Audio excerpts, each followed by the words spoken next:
you know that there is a publishing company that wants to make life easier for you as a writer. This publishing company is called World Inkers Printing and Publishing. We publish in all different languages, and we're looking for writers of all genres, all formats. We're looking for scholars, ghostwriters, playwrights, poets, short fiction, novelists, you name it. We're looking for anybody who is interested in writing and the craft of writing to be in touch with us. You can reach us at info.worldinkers@gmail.com. With World Inkers Printing and Publishing, you do not require a lot of money to publish with us. Contact us today at info.worldinkers@gmail.com. Become a winner with other authors at World Inkers Printing and Publishing. Give us a shot. We will surely finish you.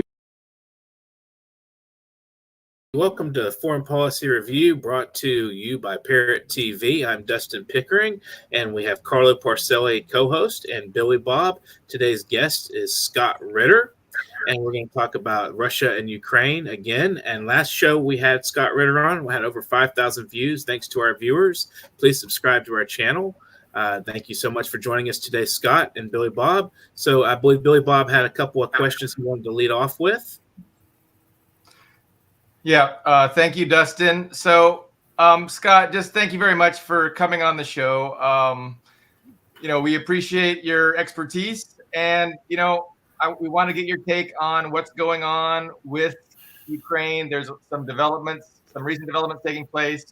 It seems a given that in the east that Russia is going to be able to encircle the forces of Ukraine in the east, and that's kind of a foregone conclusion, right? I mean, everybody's been saying that's going to happen. That's inevitable. The question is, what is Russia going to do after that?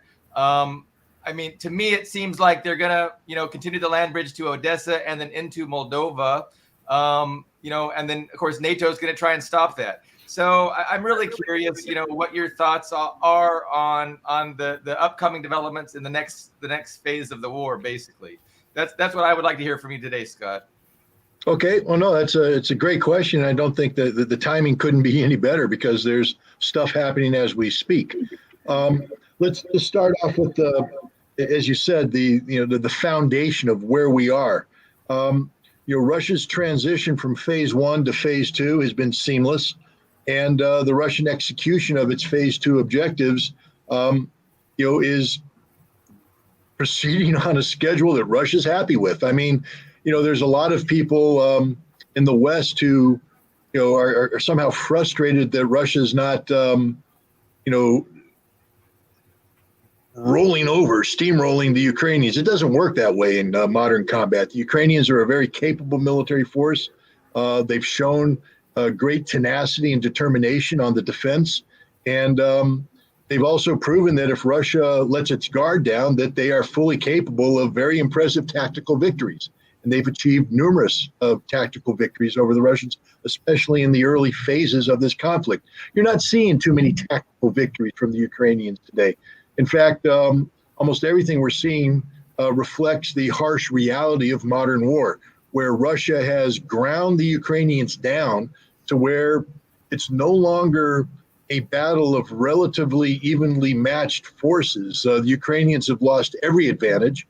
The Russians are literally pounding them to death with artillery, and the Russians are foregoing the normal massed assault that follows such artillery because the Russians aren't in the business of losing Russians anymore. That's not their game. Vladimir Putin gave a presentation last week where he said that the war that's being fought is very literal. And what he meant by that is by the book, by the numbers. And by the numbers means that the Russians will pound you with artillery, and then they will inch up to your position, they will outflank you, and they will slaughter you. The Ukrainians are suffering hundreds, if not thousands, of dead per day. And the Russian deaths probably number in single or low double digits per day. It's combat, but this is not equal combat. So the war is I believe, in the East, is grinding away to an inevitable conclusion, which is a decisive strategic Russian victory. Now, where does this leave us? We had a visit by Secretary of State Antony Blinken and Secretary of Defense Lloyd Austin to Kiev, and some interesting things came out of this. One, the United States is not willing to accept a Russian victory. And this is going to be a Russian victory. If things are left to their own devices, Russia is going to win in the East decisively and be in a position to threaten further advances elsewhere in a manner that compels Ukraine to agree to terms that will be favorable to Russia. And this is, the United States has said, this is not a successful outcome, an acceptable outcome, and we will not permit this outcome, which means that the United States has made a decision that this is about much more than Ukraine now, that this conflict is going to become a regional conflict. And we've seen evidence of this. One of the reasons why Russia went into Ukraine was to stop the eastward expansion of NATO. And yet, even while this conflict is raging, we see Sweden and Finland talking about joining NATO, and NATO saying, we would love to have you. There is no more literal definition of the eastward expansion of NATO than Finland becoming a NATO member. It literally butts the Russian border. It'll bring in, I think, over 1,000 kilometers of Russian territory will now be bordering with NATO. It'll put Russia's second largest city, St. Petersburg, at direct risk from ground assault off Finnish territory. It'll put the Kola Peninsula, which is one of the most strategic military pieces of property in Russia, again, at direct risk from a military attack from Finnish soil. And the reason why I say from Finnish soil is, Finland fought 2 wars with Russia back in the last century, the short Winter War, 3 months, in which they were decisively defeated after some initial gains. And then a longer 3-year conflict called the War of Continuation, where they allied themselves with Nazi Germany and were involved in operations, for instance, that included the laying siege to the city of Leningrad, where over 1 million Soviets died, letting Germany use Finnish soil to attack towards the strategic cities of Murmansk and Archangel. So they signed a peace treaty in 1949 where Finland pledged to be neutral in perpetuity. I don't know what the Finnish definition of perpetuity is, but it isn't 2022. And I think the Russians are not going to take kindly to this. What they choose to do, what they can do, are 2 totally different things. But they said there will be a military technical response. And they said that about Ukraine. It led to an invasion. One of the things we do know is that the Russians have said that the concept of a nuclear-free Baltic zone, which Russia has been respecting, is no longer valid. If Sweden and Finland join, Russia will be deploying nuclear weapons into the Baltic region, directly threatening those 2 nations. But that's not the end of it. We now have Poland right now. The head of the Russian intelligence service just gave a speech where he said that the Poles are in active negotiations with the United States about sending Polish troops as a national element, not a NATO element, a national element into Western Ukraine, with an eye of annexing Western Ukraine, which used to be part of Poland.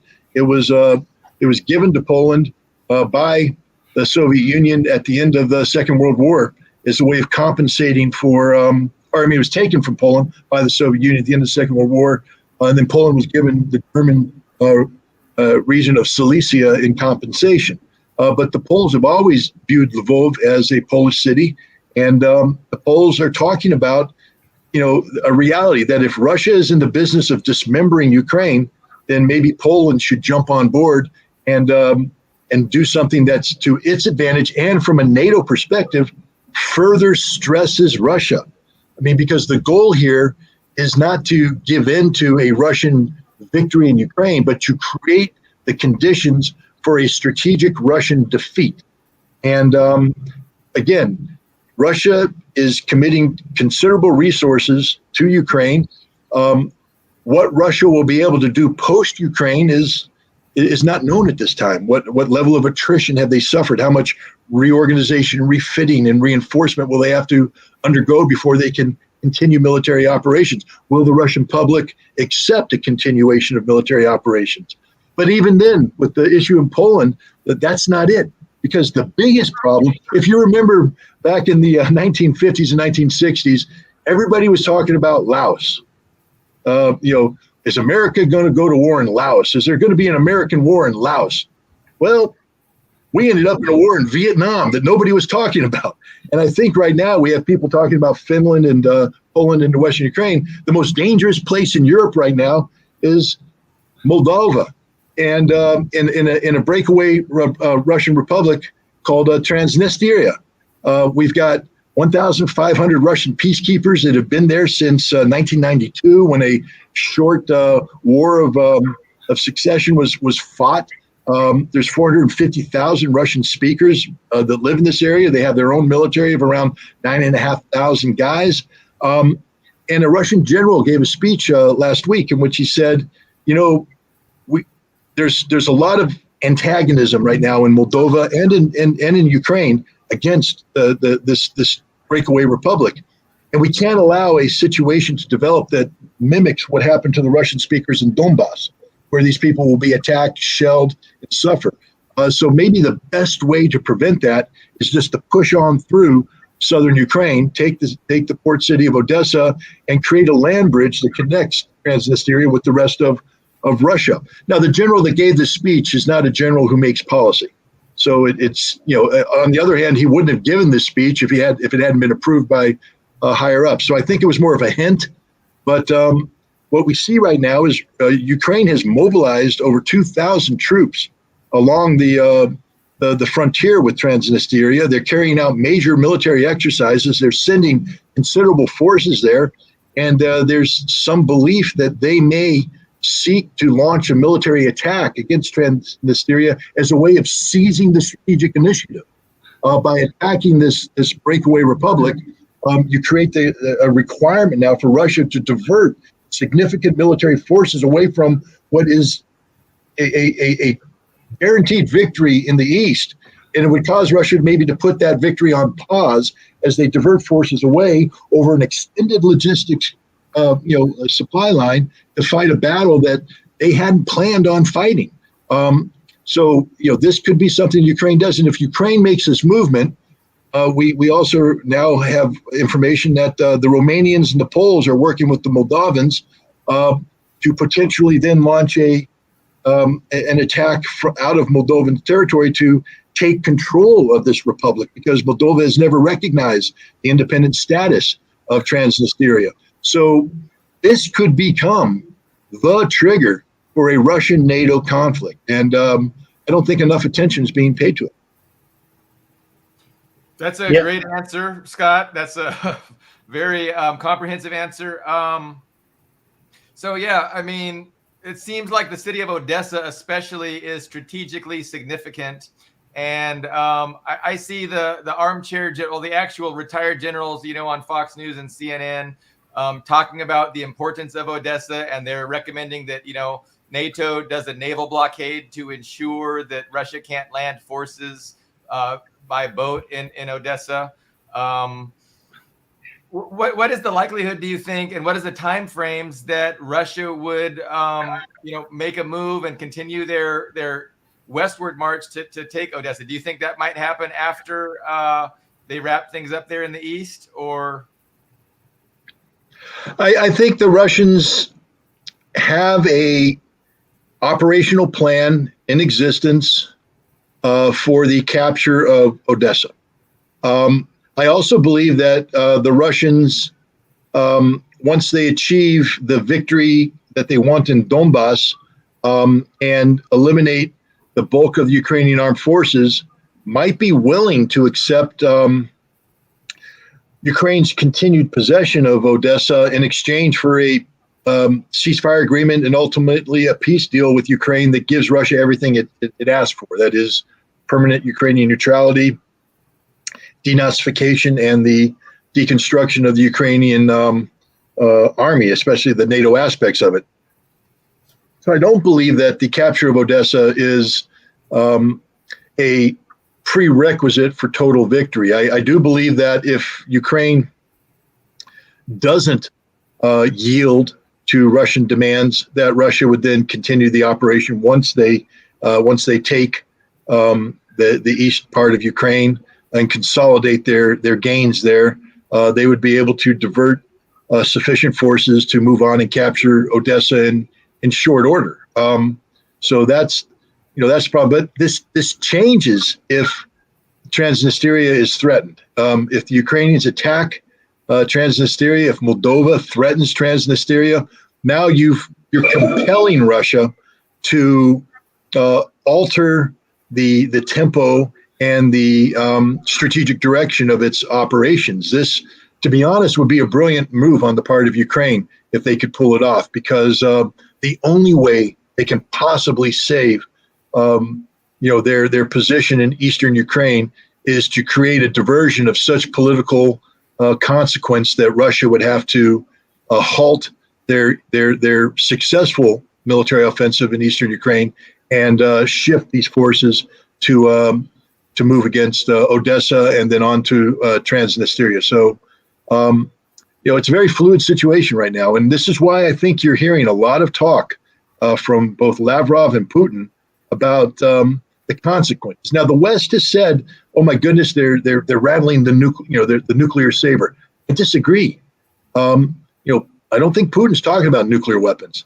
I think what Putin's talking about is that if you threaten Transnistria and NATO's involved, that Russian, Kinzhal missiles will be hitting Ramstein Air Base, where NATO has right now is convening a war council that includes the Ukrainian chief of the general staff, where plans for military operations in Western Ukraine, military operations against Transnistria are being hatched, that these missiles will also impact other areas that are directly involved in supporting these kind of operations. What Russia is saying is that we will immediately neutralize every aspect of NATO that is involved in active combat operations that are deemed to threaten the Russian objectives in Ukraine. This doesn't mean nuclear weapons, but it does mean that Russia is going to expand the scope and scale of this conflict greatly. And I don't think NATO's ready for this. I don't think NATO's ready to see its headquarters in Brussels turned into a smoking hulk, because that's what's going to happen if they continue to play these games. So it's a very dangerous time. I don't think the public appreciates just how dangerous this situation is. They're looking at Ukraine. I think everybody's become sort of numb to the inevitability of the Russian defeat of the Ukrainian military. People are even, I think, accepting of the carving up of Ukraine into pieces. But I don't think people are really thinking that. What do people say? I didn't see general war between NATO and Russia on my bingo card for the summer of 2022. Well, it is there now. It is there now. And I really appreciate your. I know very little about military tactics, but I can read a map. Unlike my cousins, I could find Vietnam on a map, even though they had gone there.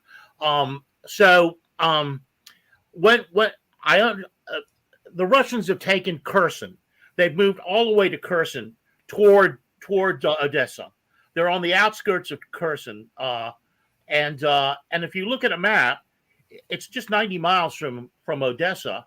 And then after you take Odessa, it's another 30 or 40 miles to the Moldovan border, to the southern tip of Transnistria, which runs along the eastern border of Moldova and the western border of Ukraine. It's a very thin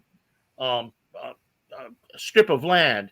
On the one hand, it seems like it would be a natural to move, since Ukraine has shown no interest in signing any kind of agreement, and that probably Zelensky is not in a position to do that. It seems like a natural thing to move all the way through Odessa, and to link up with Transnistria, just because of the geography of it. But that seems to me to be a very difficult sort of a position to defend. And I wonder what your thoughts were on that. And also, while I have you, there's been a rumor that two generals were recently killed in Kherson, and a third critically wounded. I wonder if you're familiar with that. And I actually have another question I'm going to throw out.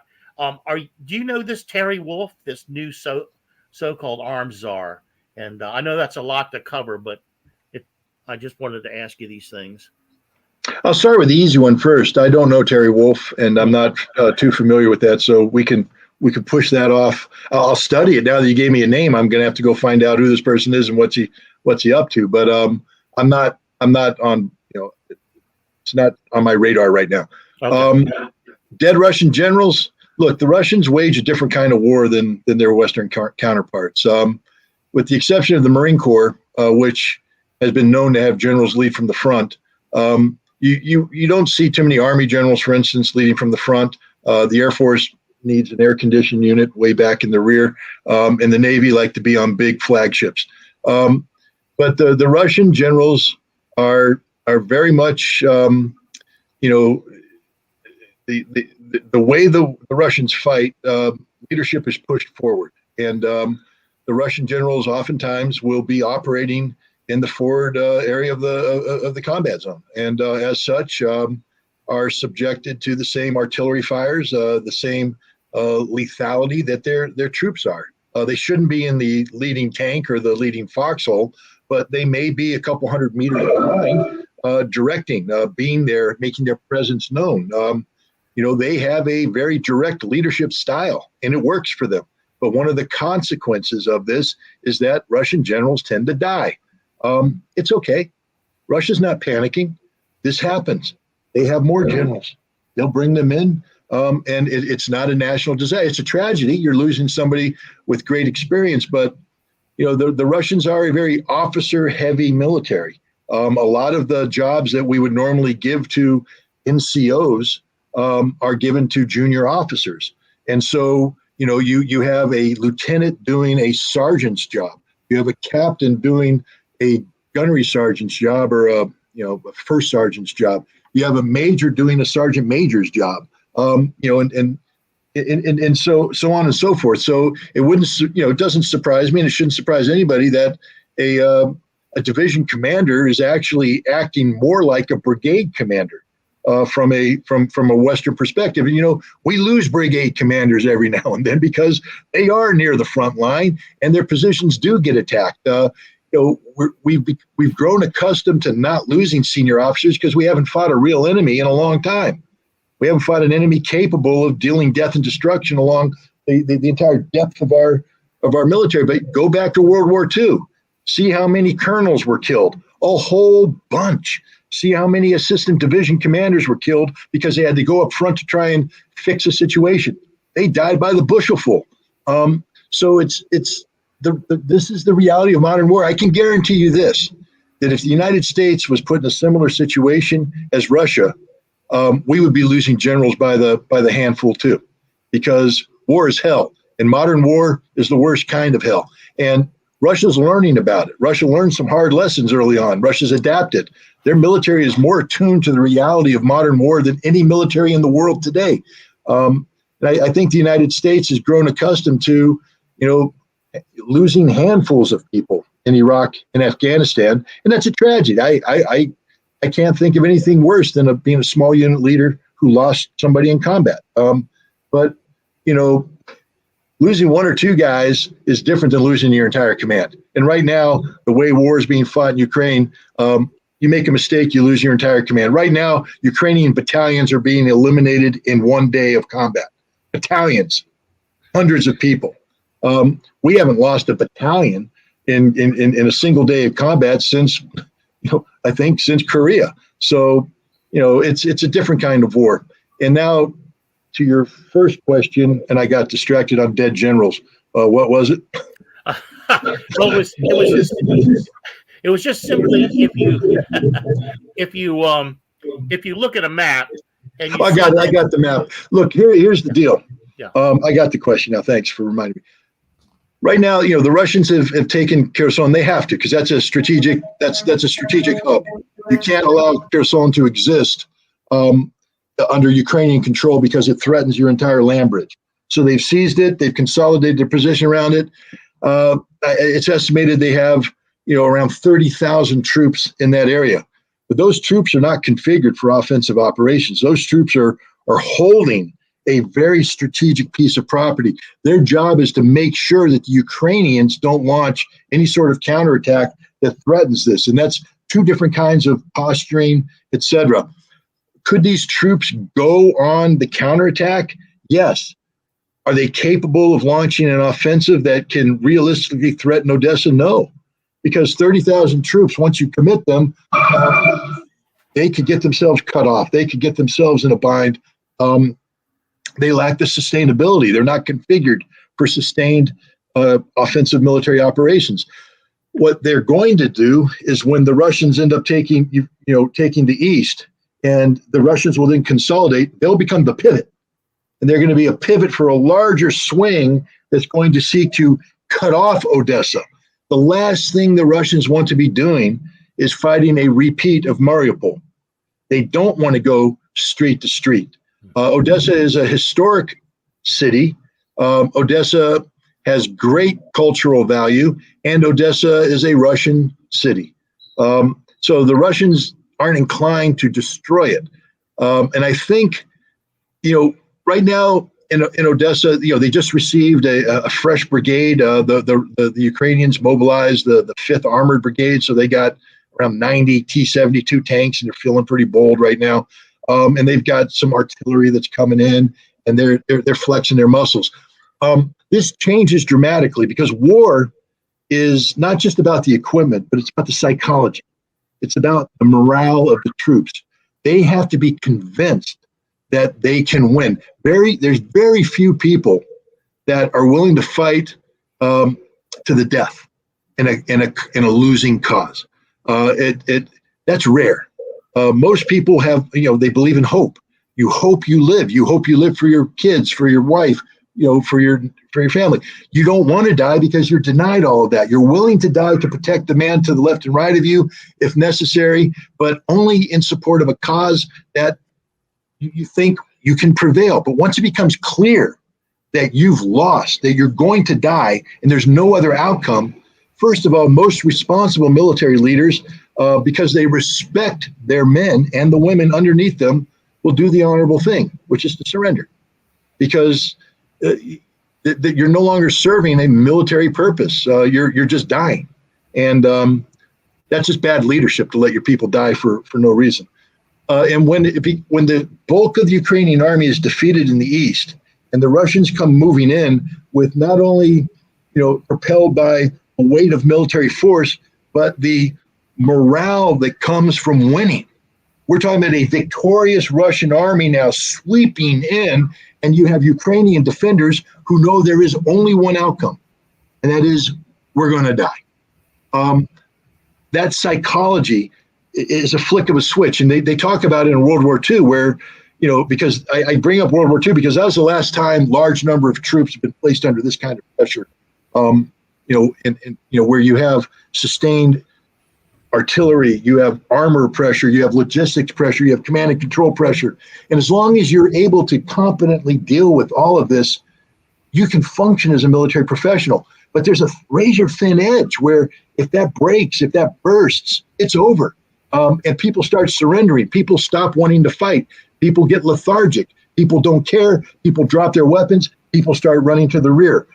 We saw this in the Battle of the Bulge with American troops.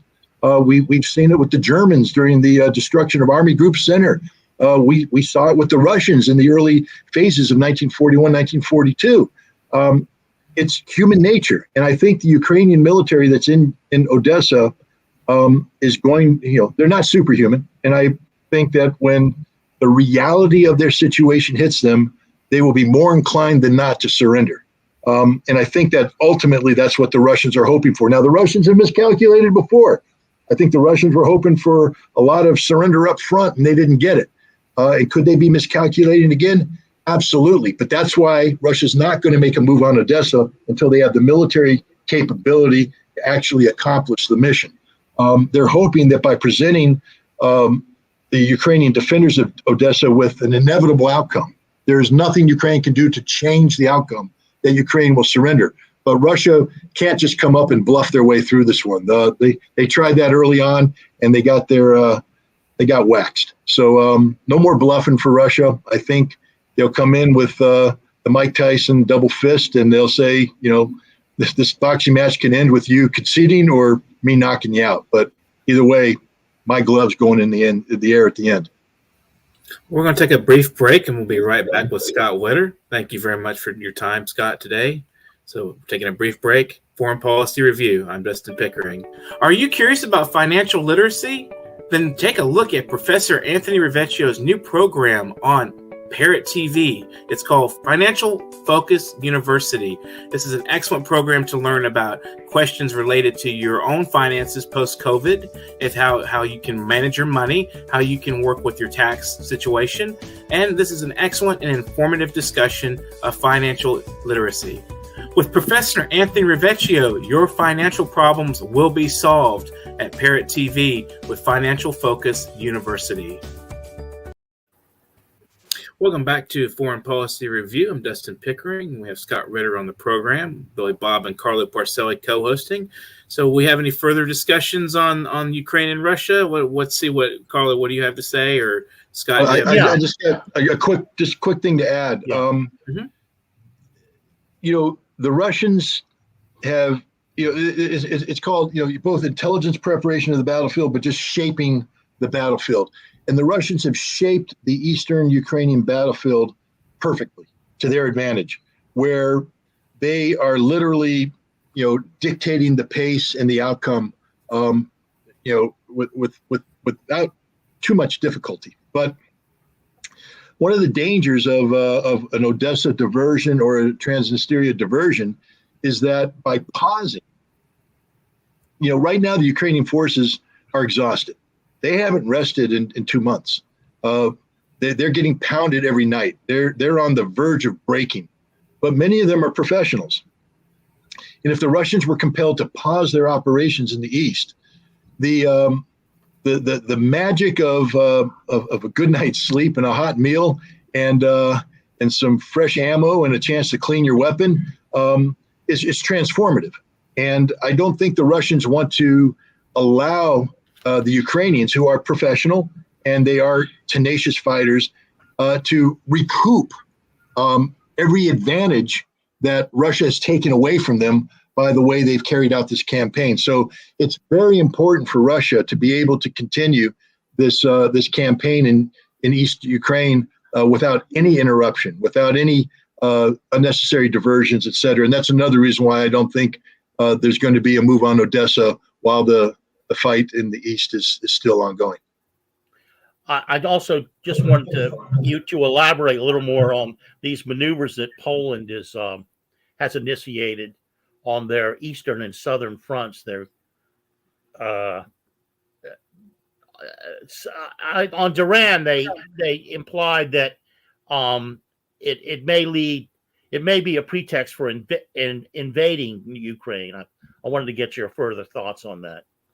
Sure. First of all, let's understand that nations, when a nation decides to intervene in the territory of another, a NATO nation, Article 5 no longer applies. And we saw this, for instance, when Turkey went into Syria. The moment Turkey said, we're moving into Syria, and they started engaging the Syrian army, you have a NATO army at war, but it's not a NATO army, it's a Turkish army. And when the Russians intervened and bombed and killed, a couple score Turkish troops, NATO could not come to Turkey's defense because this was not a NATO operation. Article 5 didn't apply. And from an Article 4 perspective, Turkey hadn't coordinated its moves with the rest of NATO. Now, with any potential Polish move into Ukraine, I think it's essential, first of all, that that the Poles do so as a national army, not as a NATO army. Meaning that if they get the snot kicked out of them by the Russians, NATO's not coming to their help. And this also means that it cannot be an Article 4 operation. It can't be something that NATO attaches itself to. It has to be the sole initiative of Poland, and Poland is taking full responsibility for whatever happens. Now, this doesn't mean that NATO can't provide support, intelligence support, et cetera. But now you run the risk of extending the battlefield, further west, that it won't just be in Western Ukraine where Polish troops are, but the Russians can probably extend the battlefield throughout the depth of Poland and into any NATO territory that's providing support for this non-NATO military intervention. So it's a very tricky situation, but it's one where Poland believes that because of the Russian withdrawal from the Kiev region, and because of Belarus's seeming commitment to not becoming involved in the Ukraine conflict, that Poland believes that it can move into Western Ukraine and establish its presence without coming into direct conflict with Russian ground troops. And by putting air defense in position, maybe deterring Russia from carrying out any concerted, air attacks. And Poland has a number of reasons to do this. Let's remember that Lvov in Western Ukraine is the birthplace of the ultra-right nationalism of Ukrainian Nazis. And their hatred doesn't just extend to the Russians. The Ukrainian ideology, nationalist ideology, is about Ukrainian, pure ethnic Ukrainians. And they view the Poles as diluting this. And this is why from 1944 to 1953, these Ukrainian nationalists killed over 100,000 Poles. They engaged in ethnic cleansing of the Poles. There is no love lost between Poland and these nationalists. And right now, the war in Ukraine has empowered and emboldened these nationalists.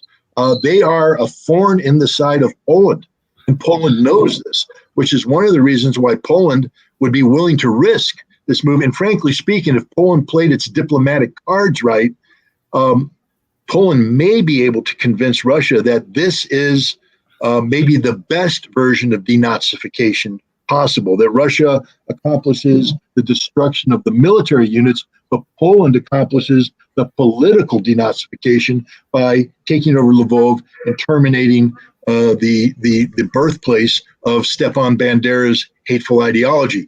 I don't know what Poland's doing. I would tell you that if I were advising the Poles, I would make sure that any military movement into Western Ukraine is accompanied by a full-scale diplomatic offensive to convince the Russians that this is in their best interest, that Poland is as interested as Russia is on denazification. And that may cause the Russians to say, no problem, we're on board.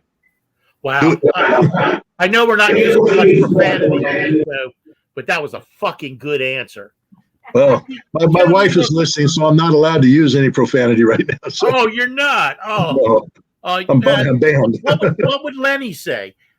Billy Bob, you have another question? I mean, that was interesting. I think that was to that's me, the first time I heard somebody bring the conflict of, the murder of Poles by the Ukrainian Nazis elements. Let's go on. Go ahead. It's difficult for me to think that could be sold to the Russians and they would not think it's some kind of a Trojan horse.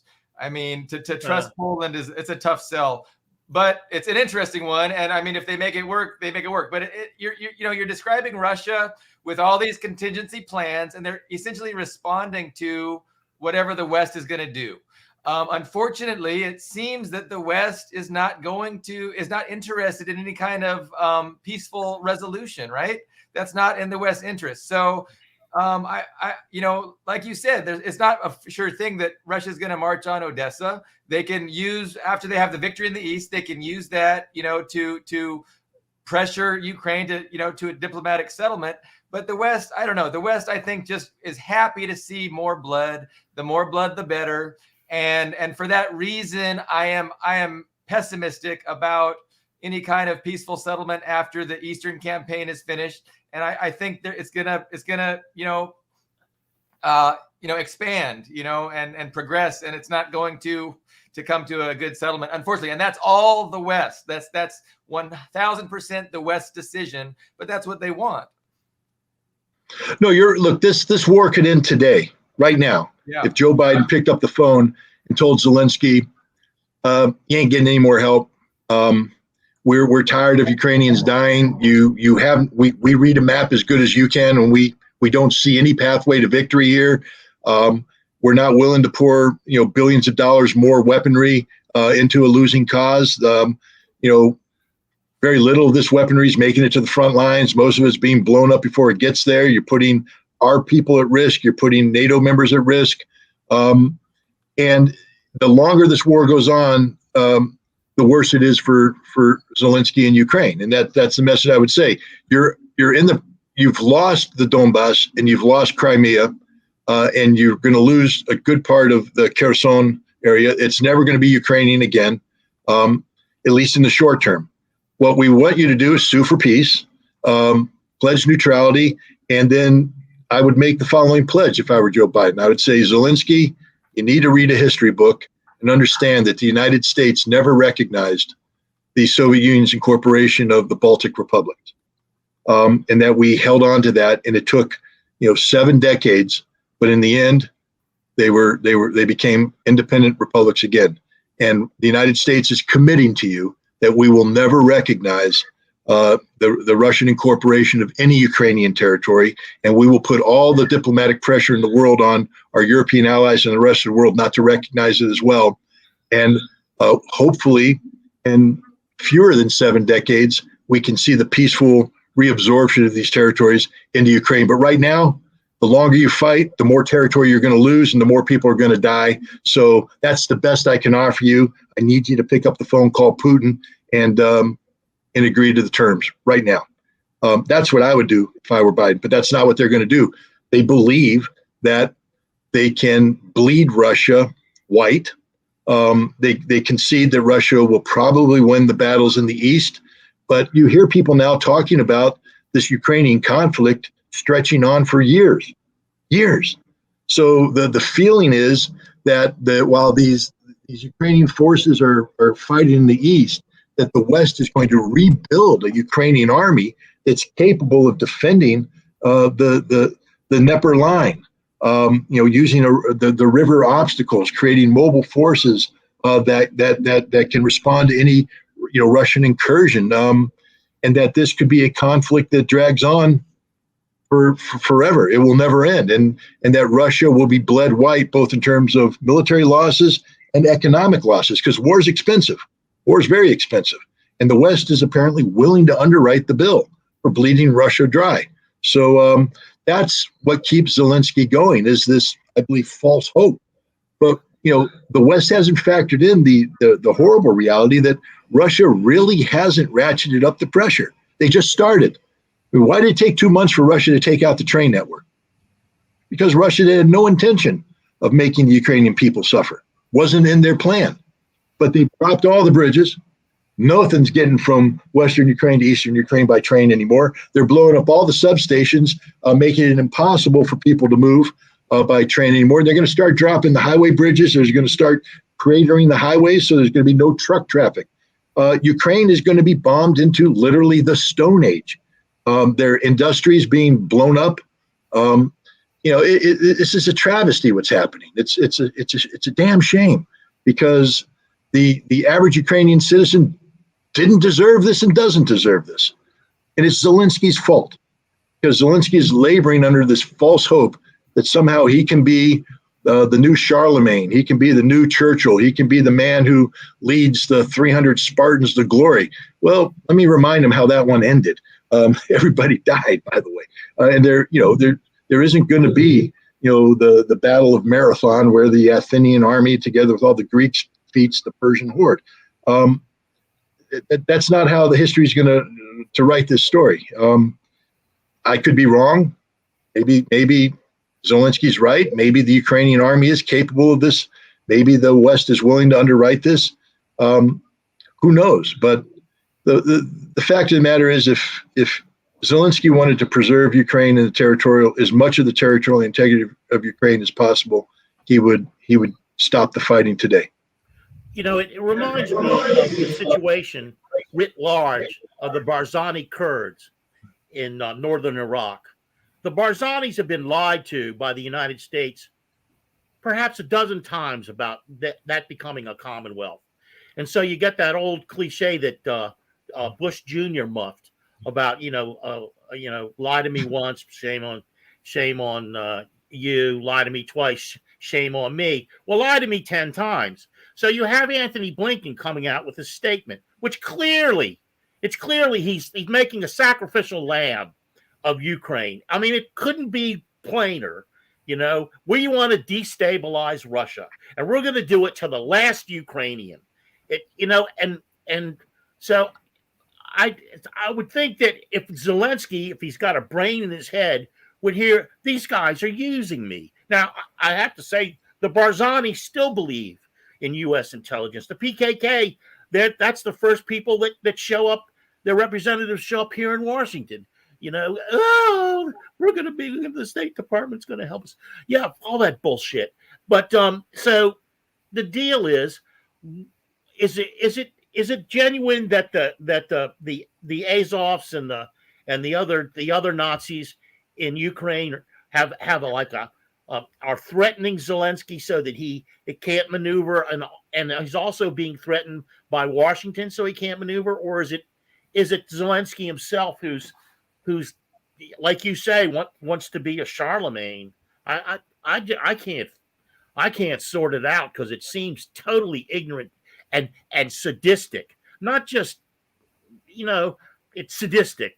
It goes beyond I can't think of the word now, cynical, but it's sadistic on his part to perpetuate this situation. All right. Well, I mean, it's clear that Zelensky has changed. There's been some footage that come out dating back to 2019, prior to Zelensky becoming president, where he said he would crawl on his knees to Putin and beg to do whatever's necessary to avoid a Russian invasion of Ukraine in order to save the Ukrainian people. He became president. I believe he still believed that, but then he was checkmated by the ultranationalists. Is it legitimate that they threatened to hang him by the neck on the main thoroughfare in Kiev? Yes, there's a videotape where they said it. They brag about it. They threatened his predecessor, Poroshenko. They threatened him with they call mini Maidans. Maidan being, of course, the revolution in February of 2014 that overthrew the duly elected pro-Russian Viktor Yushchenko. They told Poroshenko that if he enacts the Minsk agreements, that he would not be president anymore. That's a direct threat against the commander in chief, against the chief executive. That's a legitimate insurrection. And Poroshenko got pushed out of office, replaced by Zelensky, who was placed under the same pressure. Zelensky responded to his ineffectualness as a leader by arresting all of his political opposition and shutting down all of the potential voices of political dissent, the newspapers, the radio stations, the TV stations, etc. But now he's a 23% president. He was elected with 78% of the vote, so he's lost, a good segment of the Ukrainian population. So how does he survive? He goes to bed with the Nazis. He goes to bed with the Nazis, literally. He starts bringing them into his office, giving them medals. He starts promoting them into positions of power. And so this political minority became the governing power of Ukraine. They are everywhere. They're in the police, they're in the military, they're in every aspect of governance.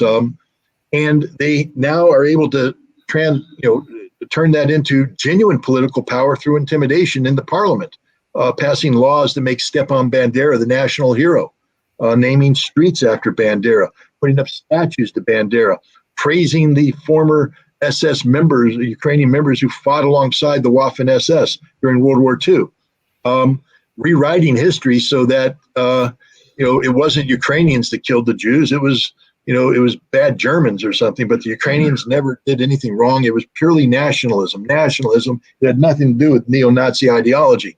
And Zelensky made this happen. So today he is very much in the camp of the right. The Azov battalion doesn't have to threaten him anymore. Zelensky's doing the threatening. He is literally implementing whatever they want implemented because he now believes in it. He explains this away by saying he's a wartime president, and this is why he had to declare martial law. But when you declare martial law, who's implementing the martial law? not the regular army. They're the ones dying on the battlefield.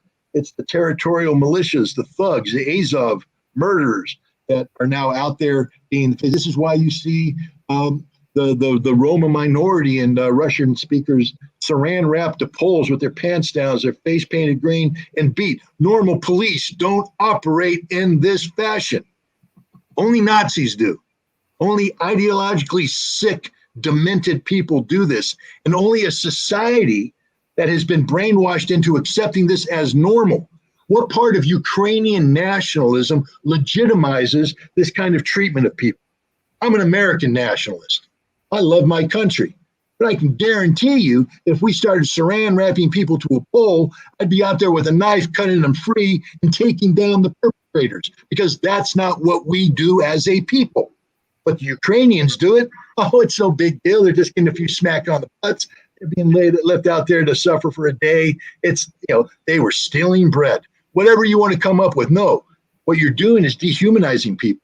And that's one of the key aspects of, this odious ideology, is to create a superhuman class, which is now Ukrainian nationalists, and then subhumans, everybody else, whose mere presence dilutes the purity of the Ukrainian message. That's the reality of Zelensky's Ukraine.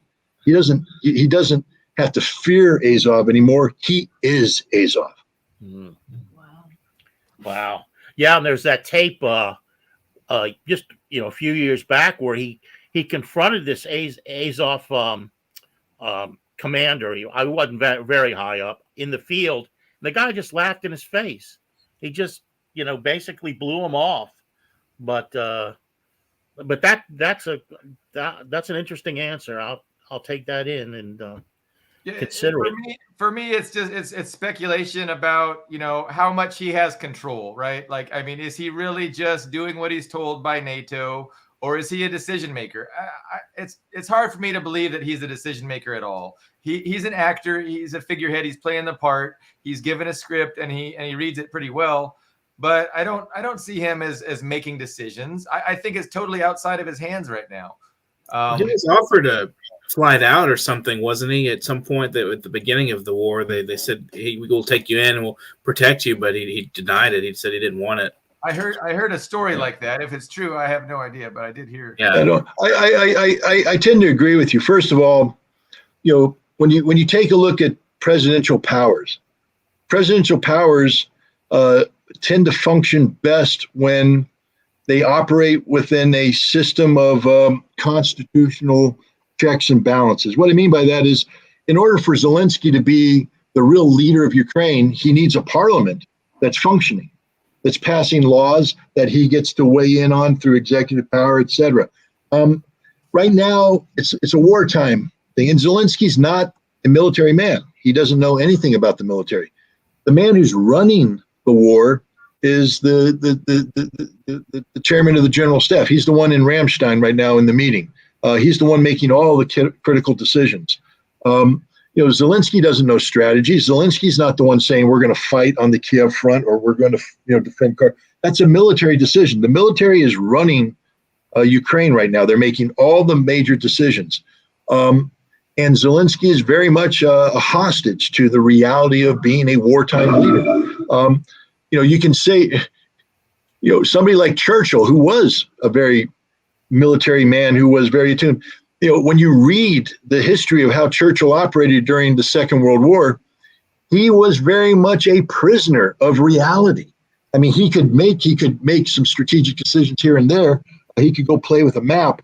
But at the end of the day, it was his generals bringing him ground truth, backed up by a staff that had already made certain decisions. So it's very hard in a time of war for a democratic leader to be, truly in charge. Who was in charge, Roosevelt or Marshall? In the United States, ultimately, who was making the bulk of the decisions, Eisenhower or Roosevelt? Roosevelt had to cede much of the strategic decision making to the military, and to just sit back and let things happen with general guidance. Now, and the reason why I bring this up is, as long as the Ukrainian military believes in the potential of victory, Zelensky can't surrender. Zelensky doesn't have the authority, the moral authority. to stand up in front of the troops and say, to pull a Robert E. Lee and say, you fought the good fight, but it's time to put our guns down now. I think if Zelensky tried to do that, he'd be killed.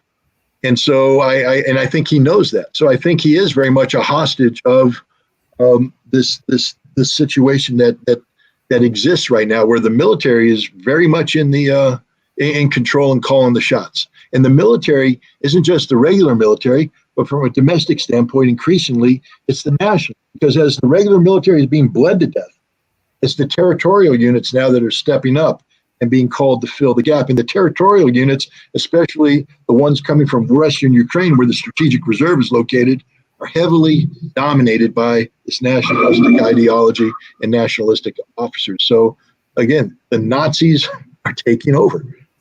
And the West is dangling a hope. Like the West is dangling, hey, NATO, we could come in at any minute. And so they're dangling this hope, and they're giving the Ukrainians, the hope and motivation that, hey, we've got, Big Brother on our side, and they're going to make sure that we win. And that's kind of cynical, right? The West is dangling this. But again, I'm not convinced that the West wouldn't intervene too. And so if I'm not convinced, of course, the Ukrainian troops aren't convinced that they're fighting a losing battle. And how do we get them to, how do we get to the point where they are convinced that they're hopeless, that the West is not going to intervene? Well, to get to that point, that question is not going to be answered until the battle in the East is completed. That'll be a big deal. And so once that happens, we'll see what the state of play is for the rest of Ukraine. I don't think Ukraine can absorb losing 40 to 60,000 troops, and suddenly be full of confidence. So we'll see. I mean, Ukraine surprised everybody so far. I mean, it surprised me. I didn't think that the Ukrainian military had it in it to do the fighting that they've done. And as a professional, hats off, man. They've impressed. The Russians have impressed too. It's not as though the Russians are bad. The Russians are very good. In fact, they're better. But it's been a hell of a fight. But the reality is that Ukraine is about to lose 40 to 60,000 troops, and how that affects what goes forward is the big remaining unanswered question. I happen to believe that it's very difficult for a military to absorb that kind of loss and sustain meaningful combat operations. But if NATO can continue to fool people into believing that they're going to back them up, and if Poland is serious about sending troops into Western Ukraine, who knows? Well, thank you, Scott, for joining us today. And Billy Bob and Carlo, thank you for the questions and the wonderful, insightful, and depressing realities we're facing with this crisis here. So you've been watching the Foreign Policy Review, and I'm Dustin Pickering. And if you have not subscribed to our channel, I advise you to do so for more exciting and insightful commentary like Scott's and ours and Billy Bob's and Carlo and Carlo's cuss words. Just kidding, Carlo. Anyway, hey, you guys out there watching today, have an excellent afternoon, and do what you do best. Get some research going and do some thinking for yourself, and we'll enjoy the afternoon. Oops, I pushed the wrong button. I'm running everything myself today. So let me just push random. Good job. Excellent. I'm excellent at this, right? Am I not? You're a pro. Mark's professional. Let's try this again.